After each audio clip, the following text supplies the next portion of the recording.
Sean todos bienvenidos y bienvenidas a esta su sexta clase del curso de Teología Sistemática. Felicitaciones por la entrega de sus aportes a tiempo. Y a los que tienen la oportunidad de recibir estas clases en nuestras instalaciones, felicitaciones por su perseverancia, esmero y dedicación.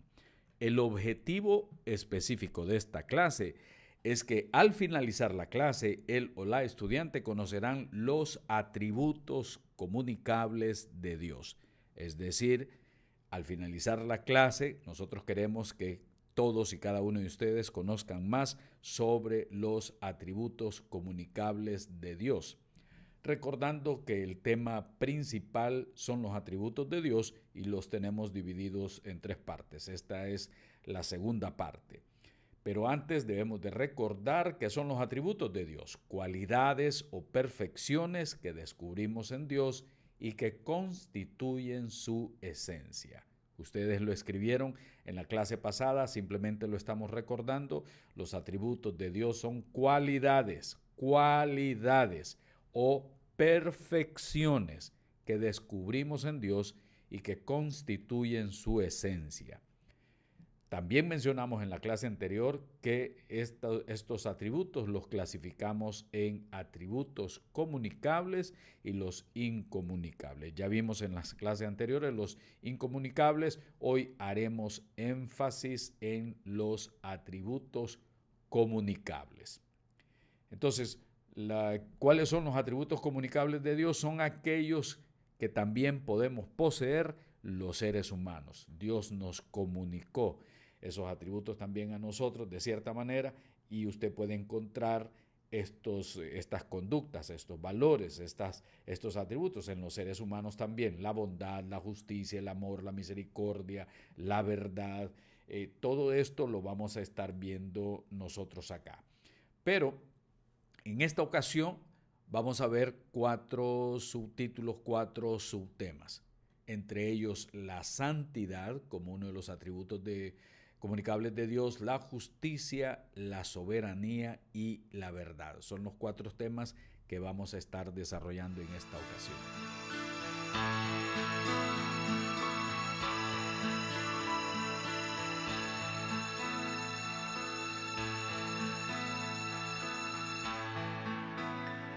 El primero de ellos tiene que ver con la santidad. Y definimos esa santidad como aquella perfección divina en virtud de la cual Dios eternalmente quiere y mantiene su excelencia moral, aborreciendo el pecado y exigiendo pureza a sus criaturas morales. Lo que podríamos llamar aquí también la santidad moral de Dios. Y si usted lo quiere escribir de esa manera, lo puede hacer, tomar nota. La santidad moral de Dios se puede definir así como está ahí en pantalla. Aquella perfección divina en virtud de la cual Dios eternalmente quiere y mantiene su excelencia moral, aborreciendo el pecado y exigiendo pureza a sus criaturas. La santidad de Dios en el sentido ético significa sencillamente que Dios está separado de todo pecado y de todo mal.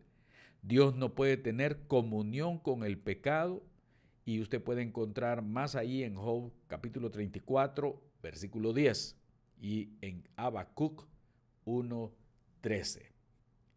La palabra hebrea para santo es kadosh, que viene de la palabra kad, que significa cortar o separar. La misma idea está detrás de la palabra griega agios, que significa también en sentido lingüístico como algo que se ha desprendido, que se puede desprender. Es decir, el significado de esta palabra no es en primer lugar una virtud moral o una cualidad simplemente religiosa. Es alguien que está separado, alguien que está desprendido de. Así es que en este caso, kadosh también expresa esa idea, cortar o separado. En Isaías 57:15, en la Biblia textual dice: porque así dice el alto y excelso, morador eterno, cuyo nombre es santo, yo habito en la altura sagrada, pero estoy con los de espíritu humilde y quebrantado, para reanimar al de espíritu humilde y vivificar el corazón quebrantado. La palabra santo también la expresamos en el sentido de pureza. Pero la santidad, como decíamos en el sentido ético, no es simplemente separación, sino haciendo énfasis en excelencia o perfección moral. Como dice en pantalla, pureza absoluta. La reacción común del ser humano ante él se refleja en Isaías capítulo 6, versículo 5, que dice: entonces dije, ay de mí, muerto soy, yo hombre de labios inmundos, que habito en medio de un pueblo de labios inmundos, he visto con mis ojos al Rey Yahweh Sebaot. Entonces, la santidad también se entiende como una excelencia o perfección moral de parte de Dios, una pureza absoluta. La santidad de Dios se revela también en la ley dada a Israel. La ley tenía la gran tarea, entre otras, de fomentar en el pueblo de Israel una conciencia de la santidad de Dios. ¿Recuerdan ustedes que estamos hablando de separado, de estar cortado? Bueno, la palabra santo es aplicada también a su tierra, una tierra que ha sido separada, una tierra que es santa. A una parte de su tabernáculo también se le llama santo, porque está separado para el servicio de. A los sacerdotes se le llaman santos porque están separados para el servicio del Señor.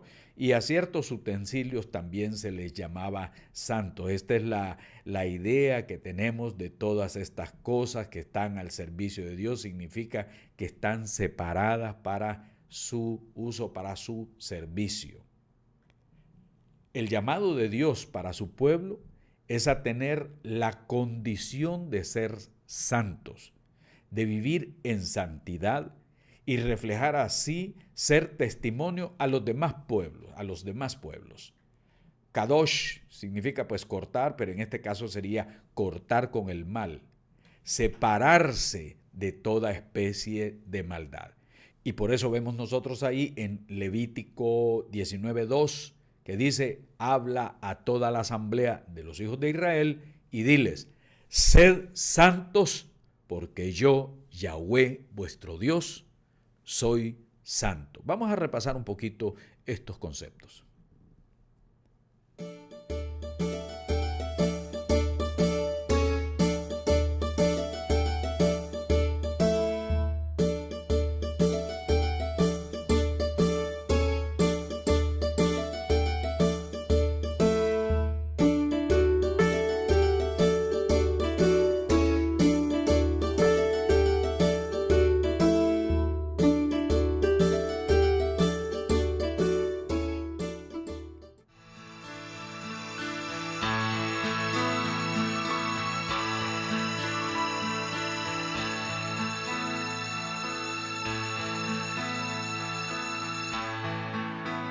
Este atributo de Dios, la justicia, está estrechamente conectado con su santidad. El concepto bíblico de la justicia de Dios tiene sus raíces en la palabra tzadik, cuyo significado básico es recto, rectitud. Ser justo sencillamente significa hacer lo que es correcto. En cuanto al ser humano, lo que es correcto se define por la ley de Dios. Pero, ¿cómo podemos definir la justicia de Dios mismo, puesto que Él no está sometido a una ley? Eso es lo que vamos a ver a continuación. La justicia de Dios, como dijimos, se expresa en la rectitud y en la coherencia de todas sus acciones, con sus atributos y su carácter. Dios es coherente con todos sus atributos y con su carácter. Dios no hace ni tolera ninguna cosa que vaya en contra de sus atributos. La ley no es, por lo tanto, otra cosa que la expresión del carácter mismo de Dios. Por lo tanto, Dios no puede mentir, actuar parcialmente o engañar. La pregunta es, ¿cuándo es que Dios manifiesta este atributo? Vamos a estar viendo cuándo es que Dios lo manifiesta. Uno, podríamos decir, cuando declara inocente al que lo es y condena al malvado y vela porque se haga justicia. Una vez más, dijimos, ¿cuándo es que Dios manifiesta este atributo? Cuando declara inocente al que lo es y condena al malvado y vela porque se haga justicia. En segundo lugar, ¿cuándo es que manifiesta este atributo? Cuando perdona al penitente. Eso lo vemos en 1 Juan 1:9, en Hebreos 6:10, que dice, si confesamos nuestros pecados, Él es fiel y justo para perdonar nuestros pecados y limpiarnos de toda maldad. Él perdona al penitente. Hebreos 6:10 dice, porque Dios no es injusto para olvidar vuestra obra y el amor que habéis mostrado hacia su nombre, habiendo servido y sirviendo a los santos. Ahí está el concepto también de ser justo de parte de Dios. Él perdona también al inocente. En el Salmo 9:4, en la Biblia textual dice, porque tú has mantenido mi causa y mi derecho, te has sentado en el trono como juez justo que eres. También, en tercer lugar, ¿cuándo es que Dios manifiesta su justicia? Cuando perdona, castiga y juzga a su pueblo. Ya lo vemos en Amós 3:2. A vosotros solamente he conocido de todas las familias de la tierra, por tanto os castigaré por todas vuestras maldades. No es un asunto que Dios iba a tolerar que Israel hiciera lo que ellos quisieran, sino que tenía que llamarlos a cuentas, y en sus actos de maldad, Él en su justicia, como no toleraba el pecado, venía lo que se llama también el castigo. En cuarto lugar, manifiesta su justicia cuando Él salva a su pueblo.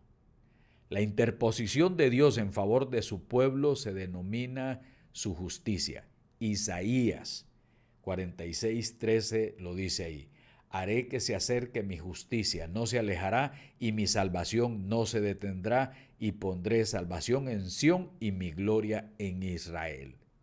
Entonces vemos que Él libera a su pueblo de sus pecados y enemigos, y el resultado es justicia del corazón, como leemos en Isaías 60:21, en la versión Reina Valera. Y tu pueblo, todos ellos, serán justos para siempre, heredarán la tierra, renuevo de mi plantío, obra de mis manos, para glorificarme. Entonces el proyecto de Dios es un proyecto salvífico para su pueblo, y de esa manera también Él está manifestando así su justicia.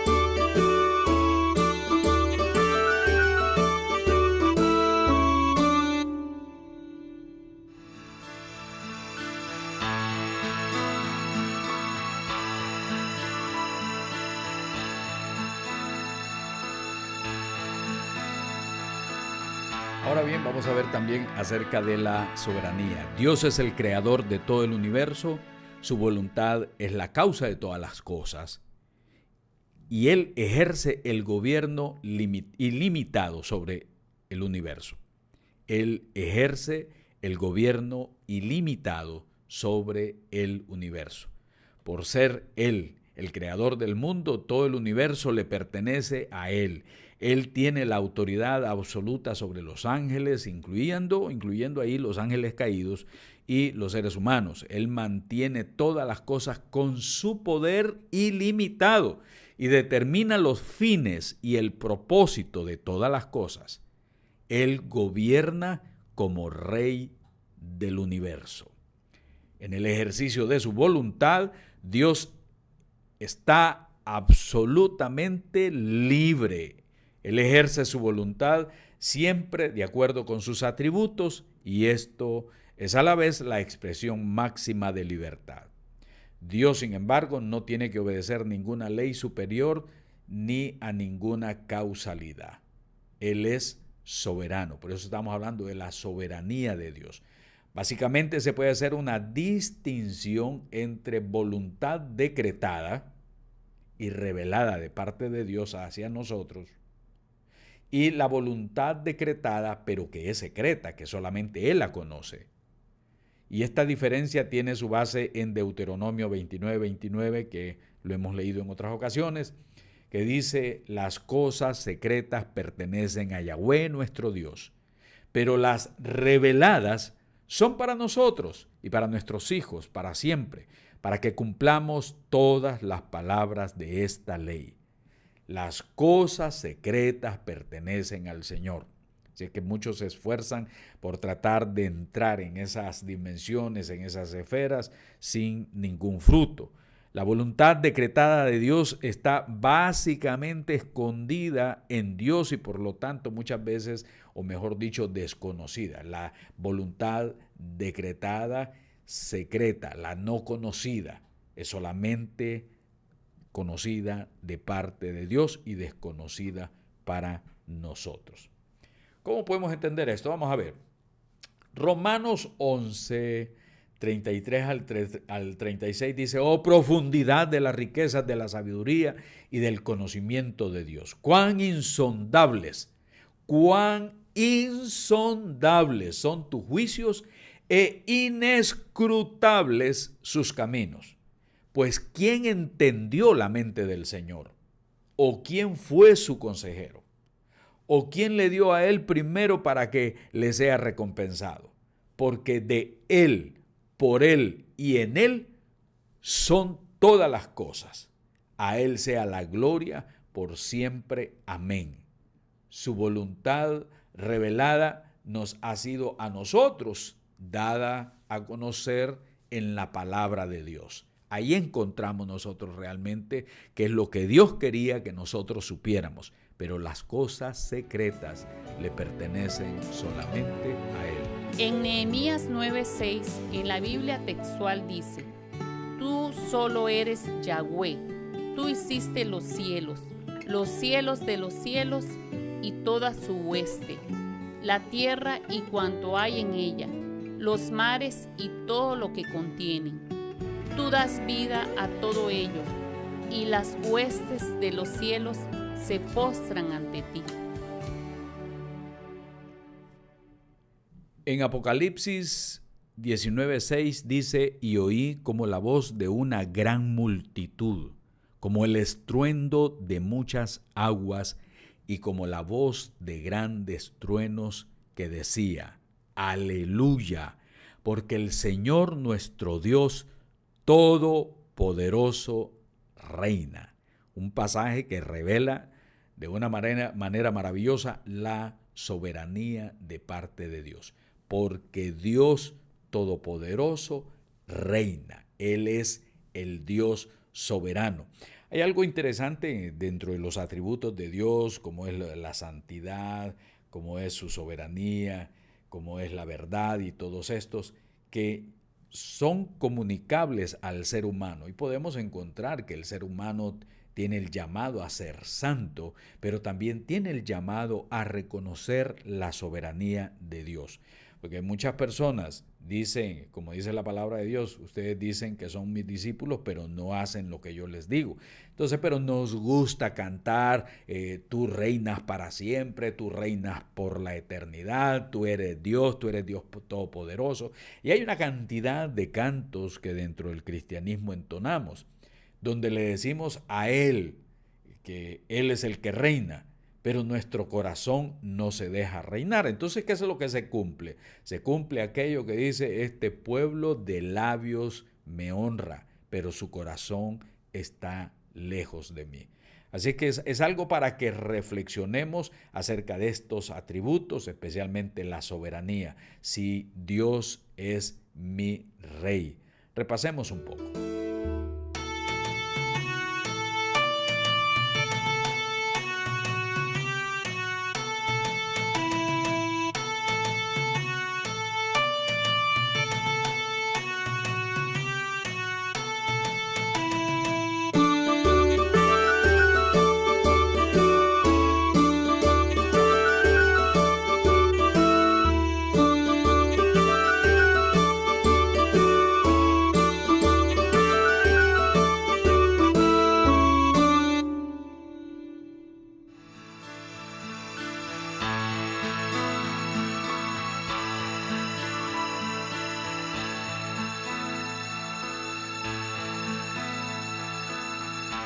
Vamos a hablar entonces ahora sobre este atributo de qué es la verdad. Bueno, algo que es verdadero es algo que cumple todos los requisitos de su propia definición.